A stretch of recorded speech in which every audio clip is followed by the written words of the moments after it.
Ibadah pagi ini boleh berjalan di dalam urapan dan pimpinan Allah Roh Kudus. Kami berdoa untuk jemaat yang mengikuti dari rumah, bahkan setiap saudara, teman, sahabat kami yang menyaksikan program ini. Biarlah urapan Allah mengalir atas kehidupan kami bersama untuk memberkati setiap kami yang mengikutinya. Hamba-hamba Tuhan yang mengambil bagian dalam pelayanan, urapan turun atas mereka. Dan biar kami semua melayani, bukan karena kekuatan dan kemampuan kami, tapi kami melayani di dalam urapan dan pimpinan kuasa Tuhan Yesus Kristus. Terima kasih Bapak. Dengan demikian ibadah ini kami habiskan untuk sepenuhnya terjadi di dalam nama Bapa, Anak, dan Roh Kudus. Haleluya. Amin. Baik, puji Tuhan. Shalom semuanya, saudara-saudara yang ada di rumah juga. Saya percaya kita semua pasti akan menikmati ibadah di pagi hari ini. Baik, puji Tuhan. Satu kata bagi kita semua yang ada di tempat ini maupun yang ada di rumah kita masing-masing. Ingatlah bahwa kalau ada kasih berarti ada pengorbanan, ada kemenangan berarti ada harapan baru. Kegelapan telah dikalahkan, maut pun telah dikalahkan. Selamat Paskah bagi kita semua. Haleluya. Baik, puji Tuhan. Kita akan siapkan hati kita untuk kita akan menikmati hadirat Tuhan. Mari beberapa saat kita mau merenungkan kasih Tuhan.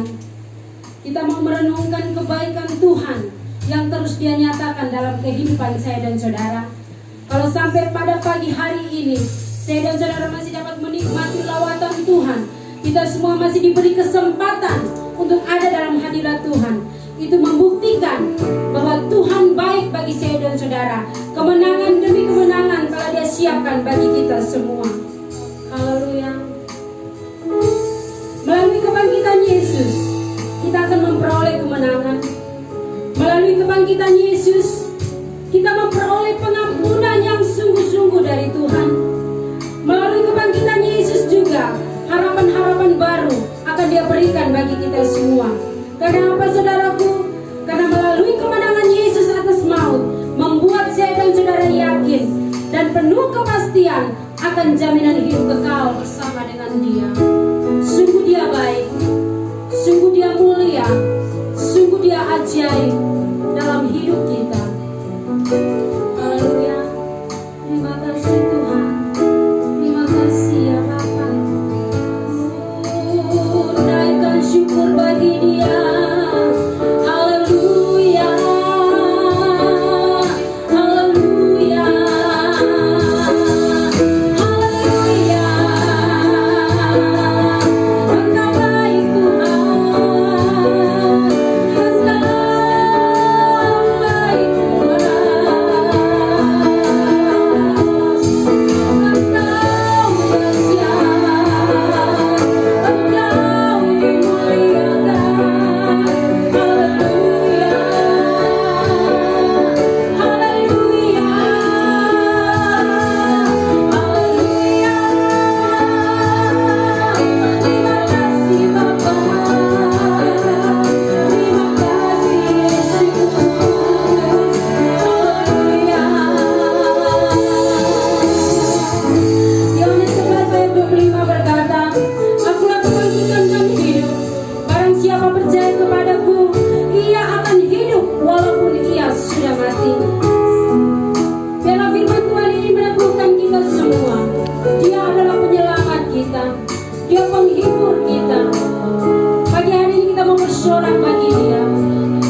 pujian, ku agungkan namamu, ku beri kemuliaan dan hormat. Ku angkat suara pujian, ku agungkan namamu, sebab kau besar, perbuatanmu ajaib, tiada seperti engkau, tiada seperti engkau, sebab kau besar, perbuatanmu ajaib, tiada seperti engkau, tiada seperti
tiada Allah seperti Engkau, Allah yang besar, Allah yang ajaib, Allah yang layak ditinggikan, diagungkan. Kami bersyukur dan kami bangga memiliki Engkau dalam hidup kami. Saatnya kami akan siap bersorak-sorai bagi Engkau. Terus berkaryalah di tengah-tengah kami. Di dalam nama Yesus Kristus kami berdoa dan kami siap memuji dan mempermuliakan nama-Mu. Haleluya. Amin. Baik, puji Tuhan saudaraku. Mari kita akan sama-sama mengangkat pujian ini. Rayakan Yesus, rayakan. Percayalah bahwa kemenangan telah Dia siapkan bagi saya dan saudara.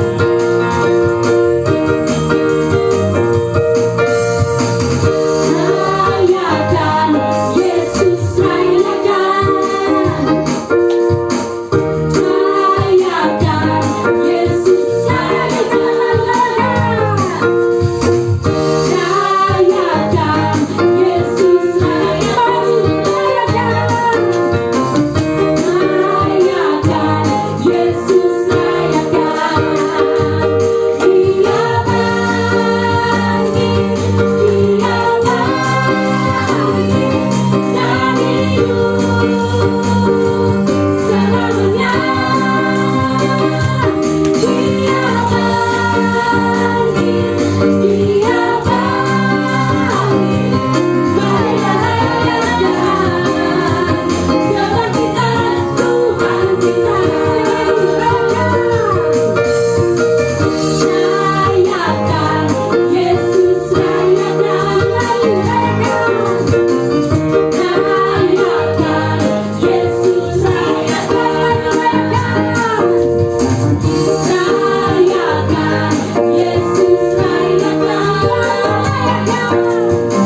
Baik puji Tuhan, kita akan siapkan hati kita untuk kita akan masuk di dalam mendengarkan kebenaran firman Tuhan. Kembali beberapa saat kita ada dalam hadirat Tuhan, kita mau merenungkan kasih Tuhan, kita mau merenungkan segala kebaikan Tuhan yang terus Dia berikan bagi kita semua. Haleluya. Supaya kita sungguh-sungguh merdeka, Kristus telah memerdekakan kita. Karena itu, berdirilah teguh dan jangan mau lagi dikenakan kuk perhambaan. Itu janji Tuhan bagi kita semua. Dia siap menopang kita. Kebangkitannya menjadi perlindungan bagi saya dan saudara. Dia merupakan pertahanan yang kokoh bagi kita semua. Kepak sayapnya akan senantiasa melingkupi saya dan saudara. Kita tidak perlu takut menghadapi situasi akhir-akhir ini. Kita tidak perlu bimbang dengan keadaan yang terjadi. Percayalah, bahwa Dia akan menyertai kita semua. Dia akan melindungi saya dan saudara. Kita tetap menjaga hadirat Tuhan, tempat perlindungan.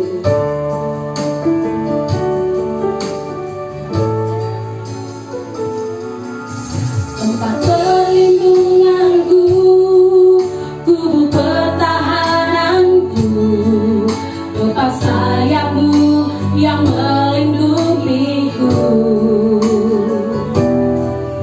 Engkau yang meluputkan ku dalam kesesatan.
Haleluya.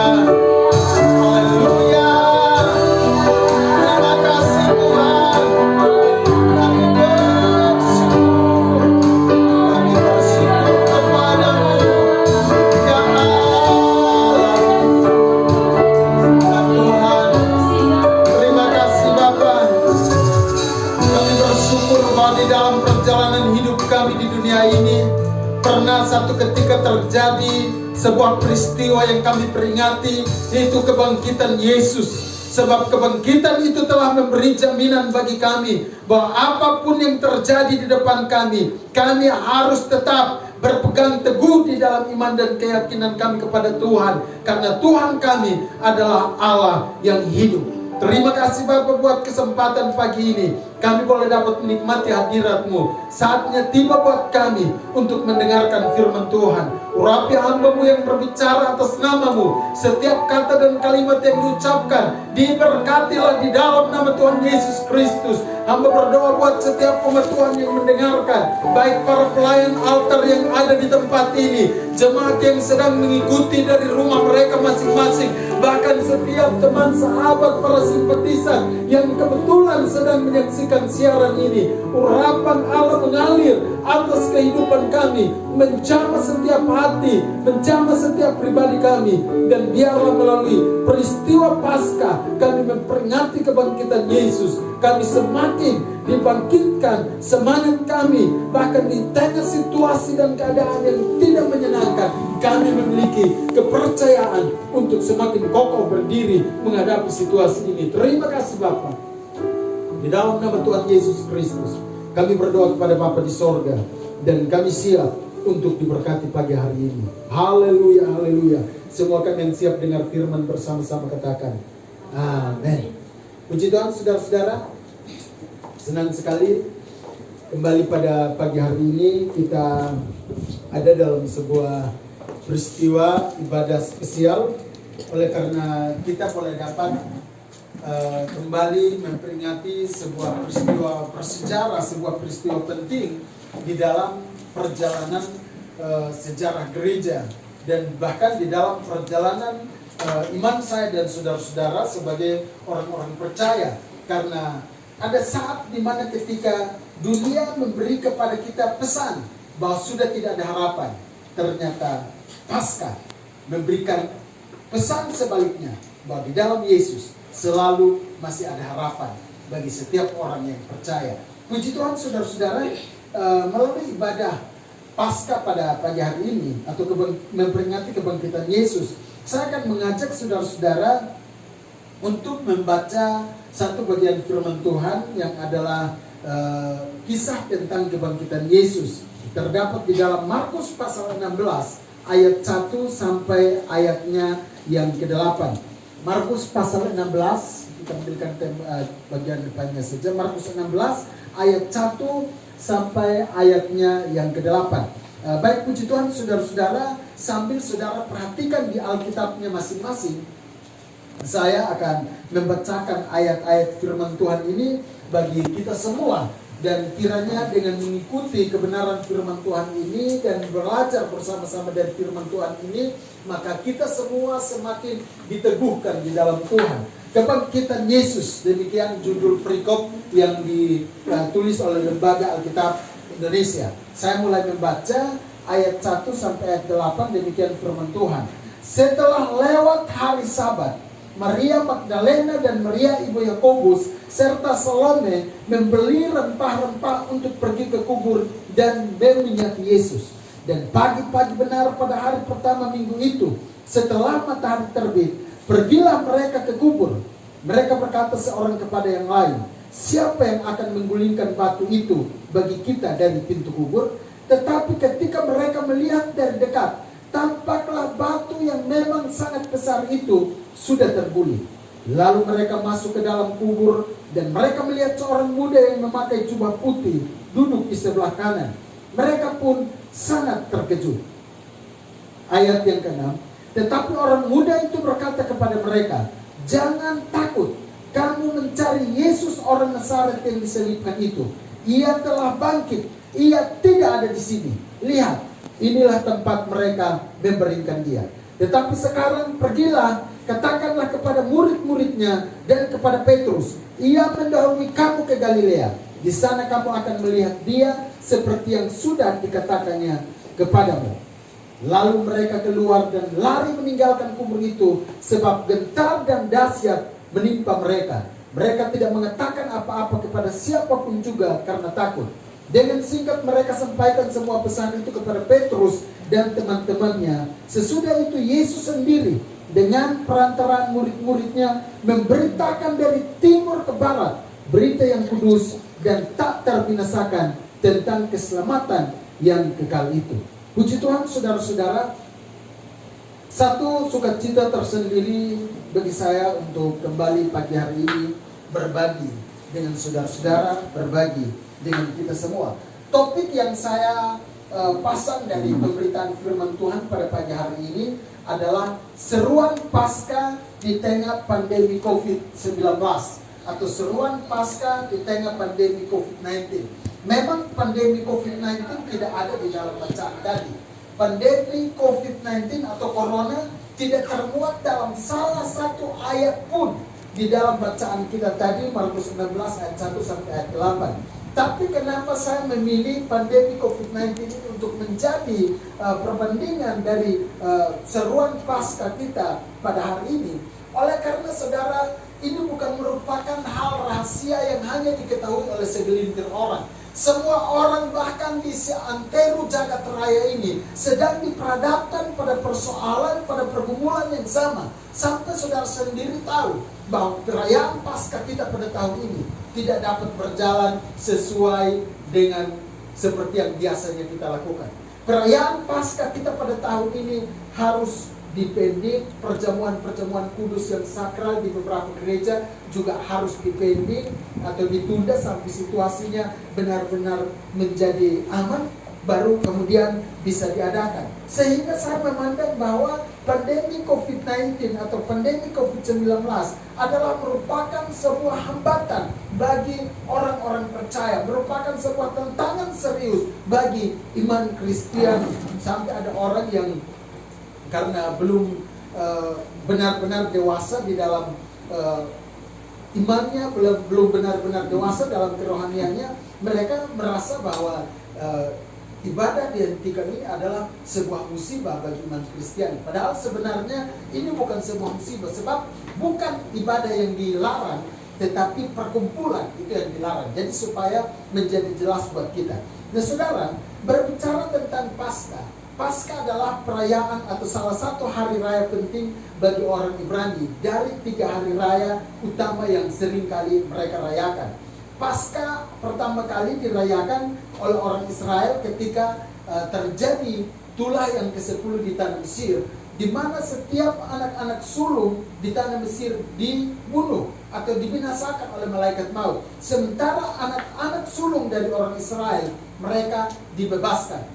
Artinya bahwa peristiwa Paskah ini adalah sebuah momen untuk mengingat bagaimana Allah memberi keluputan kepada orang-orang Israel pada awalnya. Dan di dalam perjanjian baru, Tuhan Yesus disebut sebagai anak domba Paskah. Misalnya di dalam 1 Korintus pasal 5 ayatnya yang ke-7. Lalu kemudian juga di dalam Wahyu pasal 5 ayat yang ke-6. Yesus disebut sebagai anak domba Paskah. Paskah dalam perayaan gereja mula-mula semakin menjadi bergairah dan menarik karena ada isu baru yang dimasukkan ke dalam perayaan Paskah.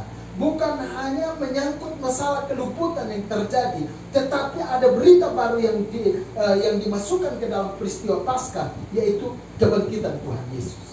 Jadi awalnya hanya merayakan tentang peristiwa keluputan, diadakan korban sembelihan, dan Yesus pada saat itu kemudian dianggap atau dipandang sebagai anak domba Paskah. Bahkan dalam beberapa ayat yang saya sebutkan tadi, 1 Korintus 5 ayat 7 dan Wahyu 5 ayat 6, Yesus adalah anak domba Paskah. Tetapi kemudian ada isu baru yang dimasukkan, yaitu kebangkitan Yesus, membuat Paskah ini memiliki makna yang semakin luas, memberikan peneguhan baru kepada orang-orang percaya sehingga mereka semakin bersemangat di dalam merayakan Paskah. Nah saudara, untuk kita pada tahun 2020, di dalam kita merayakan Paskah sebagai gereja, sebagai orang percaya, sebagai orang beriman.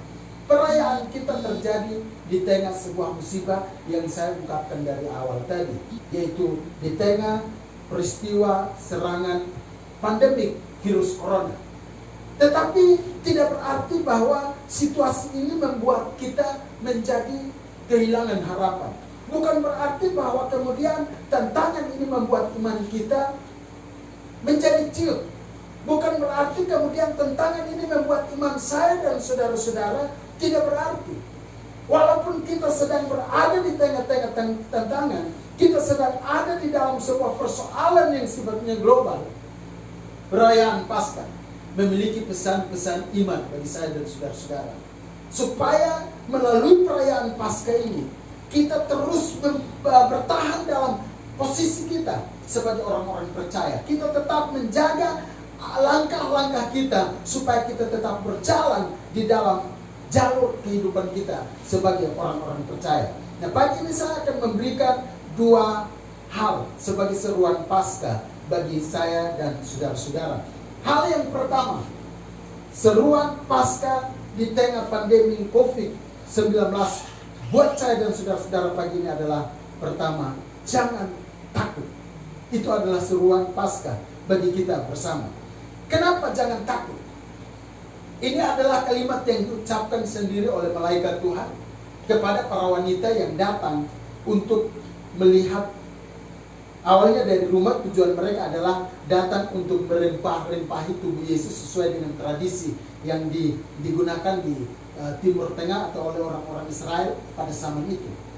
Ketika mereka datang, mereka sampai ke sana, ternyata kubur Yesus sudah terbuka, pintu kuburnya sudah terbuka. Saat wanita-wanita ini masuk ke dalam, ternyata mereka mendapati ada satu sosok, wajahnya mengkilat, berada di samping tempat di mana Yesus dibaringkan, dan dia berkata kepada mereka di dalam ayatnya yang ke-6.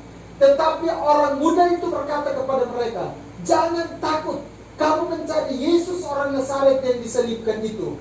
Ia telah bangkit, ia tidak ada di sini. Lihat, inilah tempat mereka membaringkan dia. Jadi saudara perhatikan, seruan pertama dari Paskah di tengah-tengah situasi dan keadaan yang sedang kita hadapi dan alami saat ini adalah jangan takut.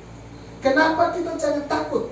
Alasannya diungkapkan di dalam ayat 6 ini. Karena Yesus yang awalnya menurut para murid masih terbujur kaku di kuburan sebagai mayat, masih ada di dalam kuburan, tidak berdaya karena sudah tidak bernyawa. Ternyata Yesus itu tidak ada di sana.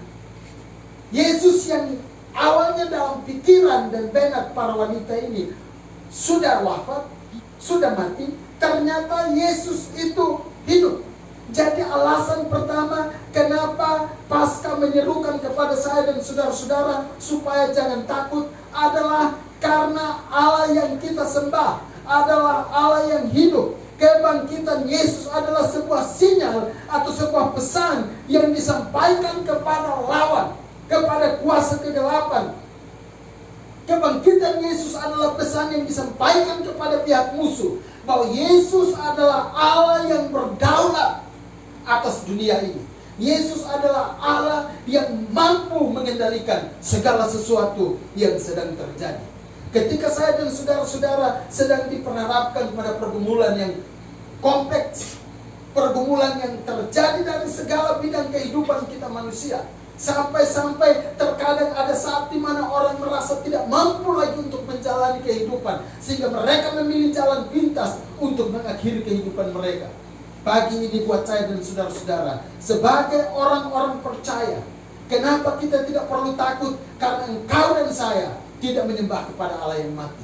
Allah kita yang kita kenal dengan nama Yesus adalah Allah yang hidup.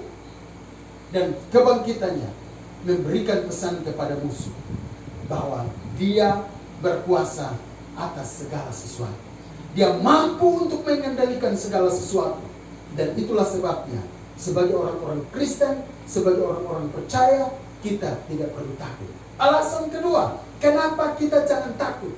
Kenapa Paskah menyerukan kepada kita di tengah-tengah situasi dan keadaan yang krusial seperti saat ini? Kenapa kita tidak perlu takut? Karena pertama, selain Allah kita adalah Allah yang hidup. Yang kedua, karena Allah kita Allah yang hidup, Dia mampu untuk menyelesaikan setiap persoalan dan masalah hidup saya dan saudara-saudara. Pada ayat yang kedua, kita mundur dari ayat 6 ke ayat yang kedua sampai ayat yang keempat. Di situ ada sebuah cerita tentang kegelisahan dari para wanita. Diskusi mereka di dalam perjalanan menuju ke kuburan. Saya bacakan ayat-ayat ini buat kita. Ayat 2 mengatakan, dan pagi-pagi benar pada hari pertama minggu itu, setelah matahari terbit, pergilah mereka ke kubur. Ayat 3, mereka berkata seorang kepada yang lain, siapa yang akan menggulingkan batu itu bagi kita dari pintu kubur? Ayat yang ketiga. Ayat yang keempat, tetapi ketika mereka melihat dari dekat, tampaklah batu yang memang sangat besar itu sudah terguling. Jadi saudara perhatikan, ketika dalam perjalanan menuju ke kuburan, para wanita yang sedang membawa rempah-rempah menuju ke kuburan untuk merempah-rempahi tubuh Yesus, mereka berjalan sambil berdiskusi. Siapa yang akan menggulingkan batu penutup pintu kubur dari mulut kubur? Ini adalah persoalan yang serius. Kenapa? Sebab batu penutup pintu kubur itu bukan batu yang ringan, bukan batu kapur, juga bukan terbuat dari papan, apalagi dari triplex, sehingga cukup dengan tenaga 1-2 orang, bahkan anak kecil atau wanita pun bisa bergeser batu penutup itu. Tetapi penutup pintu kubur itu adalah batu yang besar, yang mustahil untuk digeser atau diangkat, dipindahkan oleh para wanita. Apalagi mereka yang datang ke pintu kubur bukan hanya memikirkan penutup pintu kubur yang begitu besar, tetapi mereka juga sedang berada dalam keadaan lemah, loyo bahasa kita. Kenapa? Sebab mereka berduka oleh karena pribadi yang mereka idam-idamkan, pribadi yang mereka hargai, pribadi yang sangat membuat mereka selama ini bersuka cita, sekarang pribadi itu tidak ada. Dan tentu sebagai manusia mereka berduka. Di sisi lain, mereka bukan hanya berduka, mereka bukan hanyalah terdiri dari wanita-wanita yang lemah secara fisik, mereka juga takut dengan para penjaga tentara Romawi atau pasukan Romawi yang ada di sekitar pintu kubur. Sehingga otomatis situasi ini menjadi persoalan yang semakin berat, menjadi sebuah pergumulan tersendiri. Maka di dalam perjalanan dari rumah tempat mereka berkumpul menuju ke kuburan itu, hal serius yang mereka diskusikan adalah siapa yang akan menggulingkan batu itu bagi kita dari pintu kubur. Tetapi bacaan tadi pada ayat yang keempat menunjukkan kepada saya dan saudara-saudara bahwa ketika wanita-wanita ini tiba di kuburan, ternyata pintu penutup kubur itu sudah tersingkir dengan sendirinya. Ayat 4 mengatakan, tetapi ketika mereka melihat terdekat, tampaklah batu yang memang sangat besar itu sudah terguling. Jadi saudara-saudara yang saya kasih dalam Tuhan Yesus Kristus, walaupun ini hanya sebuah cerita yang diskusi yang kebetulan ada dalam bacaan kita, tetapi saya memandang ini sebagai sebuah alasan kenapa saya dan saudara-saudara tidak boleh takut. Kenapa Paskah menyerukan kepada kita untuk jangan takut. Sebab kebangkitan Yesus menunjukkan bahwa dia adalah Allah yang hidup. Terlepas atau setelah kedua alasan, yang pertama dia adalah Allah yang hidup, yang kedua bahwa kebangkitan itu mampu untuk menyelesaikan bagi saya dan saudara-saudara apapun persoalan dan masalah yang sedang kita hadapi dalam kehidupan kita. Karena kita percaya kepada Allah yang hidup, dia sanggup untuk memberi jalan keluar kepada kita. Karena kita percaya kepada pribadi yang hidup bukan mati. Kita percaya kepada Allah yang hidup dan bukan mati. Maka sebesar apapun persoalan yang terjadi di dalam kehidupan kita, pada saat kita mengandalkan Dia, Dia mampu menyelesaikan bagi kita. Oleh karena itu saudara-saudara yang saya kasihi dalam Tuhan Yesus Kristus, mungkin saudara sedang ada dalam persoalan dan masalah bukan hanya menyangkut COVID-19, bukan hanya menyangkut Corona, tapi barangkali ada persoalan-persoalan lain yang sedang menyerang kehidupan saudara. Apalagi tekanan-tekanan yang kita hadapi sebagai akibat daripada Corona ini. Beberapa waktu yang lalu kita masih senang, kita masih bersukacita oleh karena NTT belum masuk zona merah. Tetapi secara tiba-tiba NTT masuk zona merah. Begitu NTT masuk zona merah, ada banyak orang yang hidup di dalam ketakutan. Saudara jangan pikir saya tidak takut. Saya juga seperti saudara-saudara. Kalau saudara tidak takut berarti saudara memang luar biasa. Tapi hampir setiap orang mengalami ketakutan. Namun di dalam situasi seperti ini, seruan Paskah yang perlu mendapat perhatian dari saya dan saudara-saudara adalah kita jangan takut. Kenapa? Karena selain kita menyembah kepada Allah yang hidup, setiap persoalan dan masalah yang kita alami pasti akan dapat diselesaikan. Pasti akan ada jalan keluarnya. Ingat bahwa tidak ada masalah yang tidak bisa diselesaikan. Jika masalah itu datang, Dia tahu caranya. Yang keluar pun pasti ada caranya. Dan semua cara bagi saya dan saudara-saudara sebagai orang-orang beriman adalah adanya di dalam Tuhan Yesus Kristus. Ini tidak berarti kemudian karena jangan takut lalu saudara pergi cari ada orang yang kena corona, saudara peluk-peluk dia, elus-elus dia, hibur-hibur dia. Jangan takut ya, saya juga tidak takut. Itu tindakan yang konyol. Di dalam 9 karunia, karunia pertama dan kedua yang ada di dalam 1 Korintus pasal 12 itu saudara tahu adalah karunia hikmat dan pengetahuan. Tuhan memberi kepada kita hikmat, Tuhan memberi kepada kita pengetahuan. Yang saya mau sampaikan tentang kenapa kita tidak perlu takut di sini adalah bukan berarti kita kebal terhadap corona. Tetapi ingat bahwa persoalan corona menyerang sampai ke dalam hati. Yang perlu saya motivasi pagi ini melalui seruan Paskah adalah roh saudara-saudara, adalah roh kita semua. Menyangkut masalah fisik, itu adalah tanggung jawab kita, itu adalah tanggung jawab pemerintah, itu adalah tanggung jawab orang-orang yang ada di sekitar kita untuk membantu sesuai dengan anjuran pemerintah, jaga jarak. Tetapi saudara, terkadang peristiwa ini menyerang sampai ke dalam hati, membuat ketakutan, membuat banyak orang sedang ada di dalam situasi yang tidak nyaman. Mari kita tetap bersemangat. Jangan takut, tidak berarti bahwa kita sok berani, tetapi tetap kita jaga pola istirahat kita, pola makan kita, kebersihan kita. Selain dari itu, kita harus terus untuk percaya bahwa kalau ada sesuatu yang menyerang iman saya, rohani saya, hati saya, roh saya percaya Tuhan selalu siap untuk membela saya. Seruan Paskah yang kedua. Setelah yang pertama jangan takut, seruan yang kedua adalah pergi dan beritakan. Kita kan sudah pertama tidak takut. Kenapa? Karena Tuhan kita hidup. Kenapa? Karena semua masalah kita ada jalan keluarnya di dalam Yesus.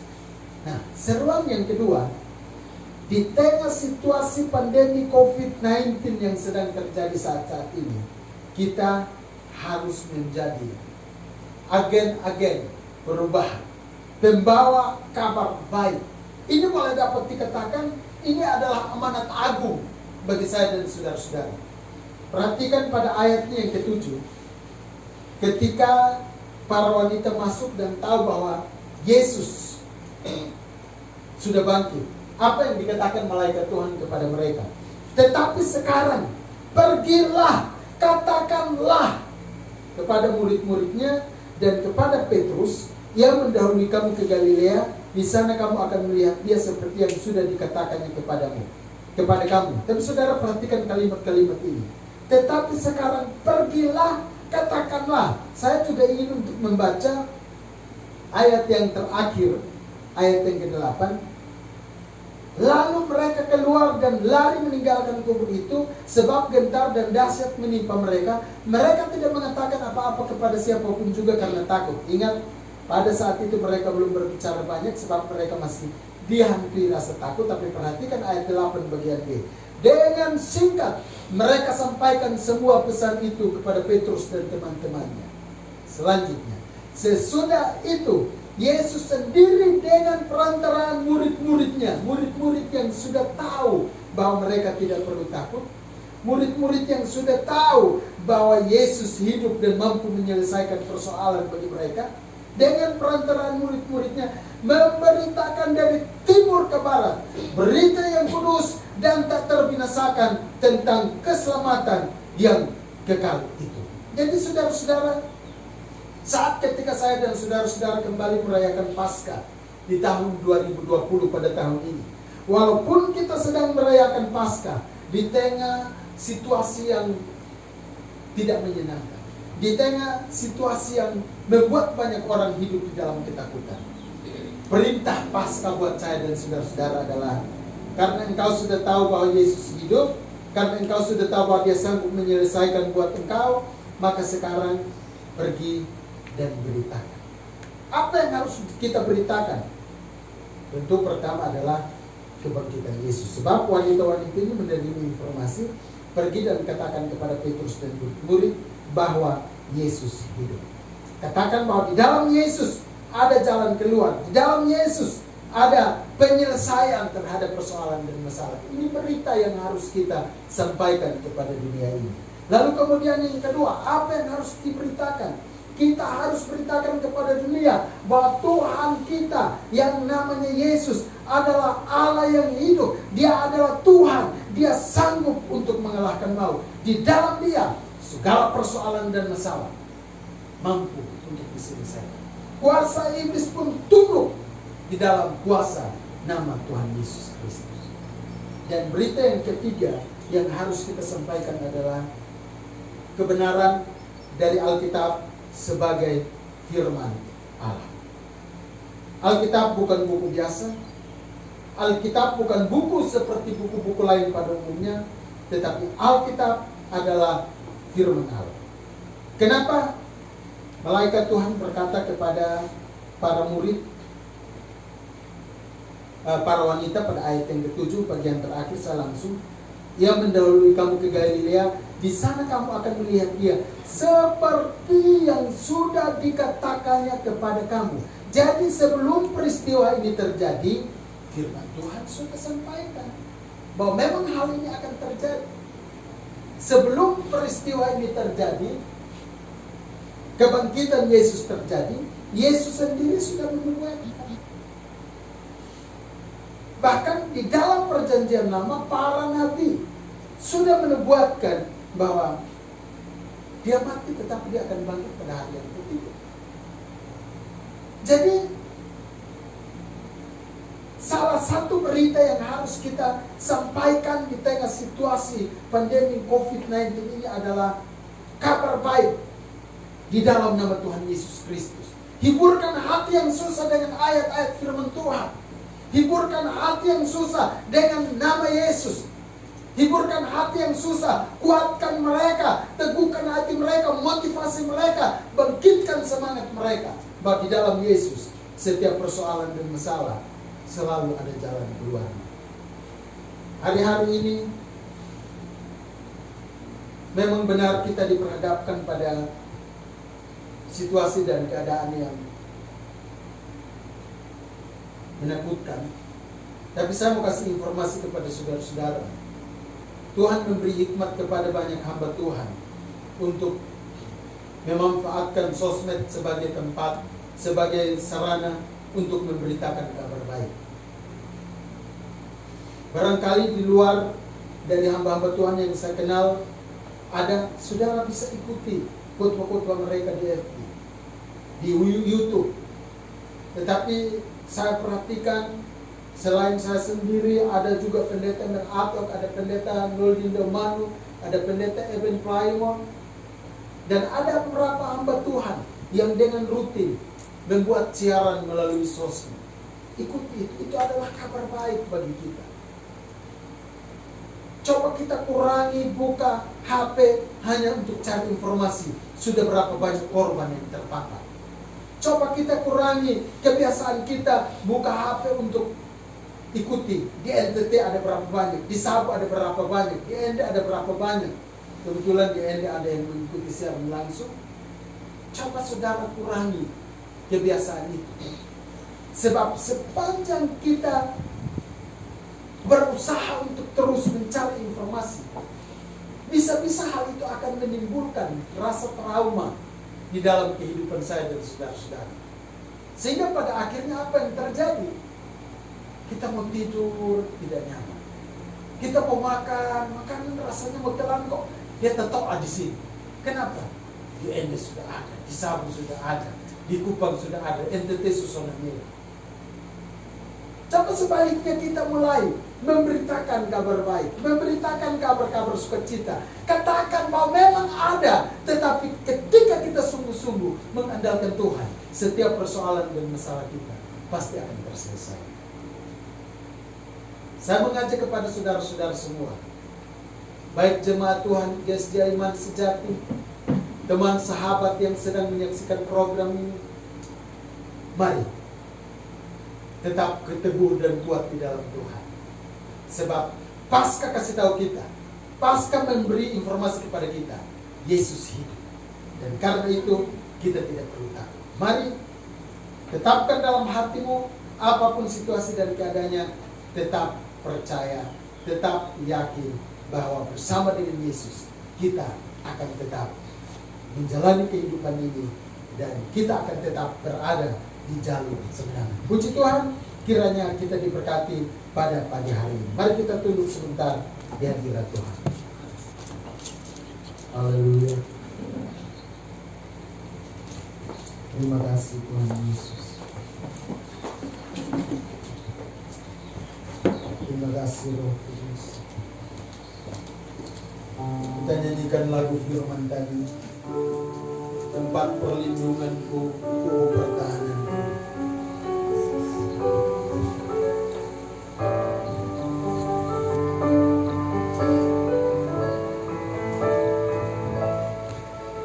Tempat perlindunganku, tubuh pertahananku, kepak sayapmu yang melingkupiku.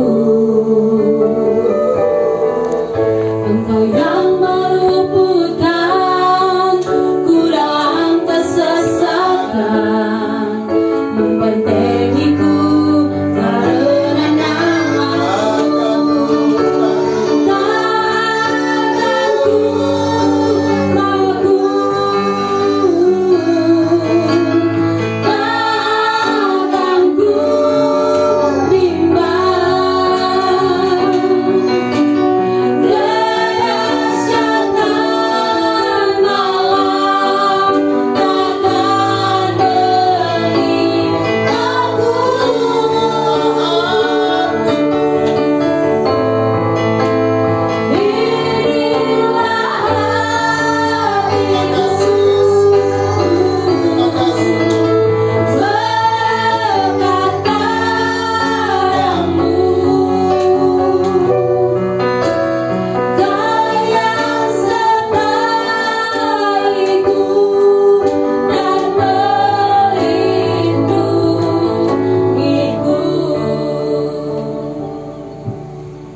Haleluya. Pujian ini adalah pernyataan iman kami bahwa Engkau yang menyertai dan melindungi kami. Karena itu kami tidak perlu takut terhadap apapun yang sedang menimpa kami hari-hari ini. Pada kesempatan yang berbahagia ini hamba berdoa buat bangsa dan negara kami Indonesia. Bahkan hamba berdoa buat bangsa-bangsa di dunia yang saat ini sedang diserang oleh COVID-19. Mari Tuhan tolong setiap tenaga-tenaga medis sebagai garda terdepan di dalam berjuang untuk menyelamatkan nyawa-nyawa yang terancam. Tidak jarang mereka sendiri menjadi korban. Kami berdoa Tuhan beri kekuatan dan hikmat kepada mereka. Kami juga berdoa buat para ahli. Tuhan tolong mereka supaya sesegeranya dapat menemukan obat penangkal yang dapat menyembuhkan COVID-19. Di atas segala-galanya kami berdoa supaya kuasa Tuhan dinyatakan bagi setiap orang yang sungguh-sungguh berharap dan percaya kepadamu. Kami berdoa untuk pemerintah Indonesia, Presiden Bapak Joko Widodo bersama dengan seluruh stafnya, wakilnya, para menteri, para gubernur, para bupati. Bahkan hamba berdoa supaya Engkau menolong, memberi hikmat kepada mereka dalam mengambil kebijakan-kebijakan. Hamba juga berdoa buat masyarakat secara umum. Beri kepada kami hikmat untuk mentaati anjuran pemerintah. Masyarakat yang keras kepala, kami berdoa supaya Tuhan menegur mereka, membuat mereka untuk memiliki roh takut. Hamba berdoa untuk para pasien yang sedang terpapar, mereka yang sudah memiliki kepastian akan status mereka. Tuhan tolong supaya mereka tidak patah semangat, tapi mereka tetap berjuang dan bersemangat di dalam Engkau. Kami berdoa untuk para pasien yang masuk golongan ODP dan PDP. Tuhan tolong supaya mereka sesegeranya mendapat kabar yang pasti tentang status mereka. Terima kasih Bapak, buat orang-orang percaya, buat hamba-hamba Tuhan, buat gereja Tuhan. Tolong kami supaya dalam situasi-situasi seperti ini kami tidak kehilangan cara, tapi kami selalu mendapat ilham dan hikmat untuk berinovasi di dalam pelayanan, supaya umat-umat Tuhan dimanapun berada tetap terjangkau melalui pelayanan-pelayanan kami. Terima kasih Bapa.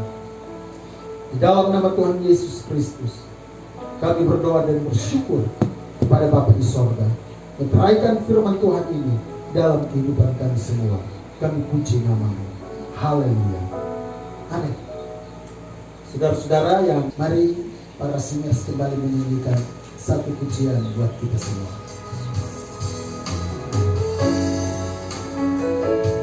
Kita akan menyanyikan pujian ini.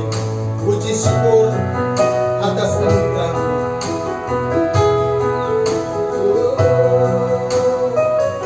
Puji syukur atas kasih karunia-Mu, Yesus Kristus rela mati dan bangkit bagi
kasih untuk karya Roh Kudus pada pagi hari ini dalam ibadah secara online. Hamba berdoa untuk jemaat Tuhan di rumah masing-masing. Hamba berdoa untuk setiap saudara-saudara yang menyaksikan program ini. Hamba berdoa buat kami para pelayan altar yang hadir dalam ibadah pagi ini. Diberkatilah kehidupan kami semua. Sekarang kami akan pulang, pimpin kami di jalan. Bawa dan tibakan kami dengan selamat ke rumah kami masing-masing. Dan kami berdoa supaya ibadah online selanjutnya berjalan di dalam pimpinan Tuhan. Di dalam nama Tuhan Yesus Kristus, ibadah pagi ini kami akhiri. Dan kekasih-kekasih Tuhan, dari tempat engkau berada, angkat tanganmu dan terimalah berkat Tuhan. Pertolongan kita ialah dari Tuhan yang menjadikan langit dan bumi. Ia tak akan membiarkan kakimu goyah, penjagamu tidak akan terlelap. Sesungguhnya tidak terlelap dan tidak tertidur penjagamu. Tuhanlah penjagamu, Tuhanlah naunganmu di sebelah tangan kananmu. Matahari tidak menyakiti engkau pada waktu siang, atau bulan pada waktu malam. Tuhan akan menjaga engkau terhadap segala kecelakaan. Ia akan menjaga nyawamu. Tuhan akan menjaga keluar masukmu dari sekarang sampai selama-lamanya.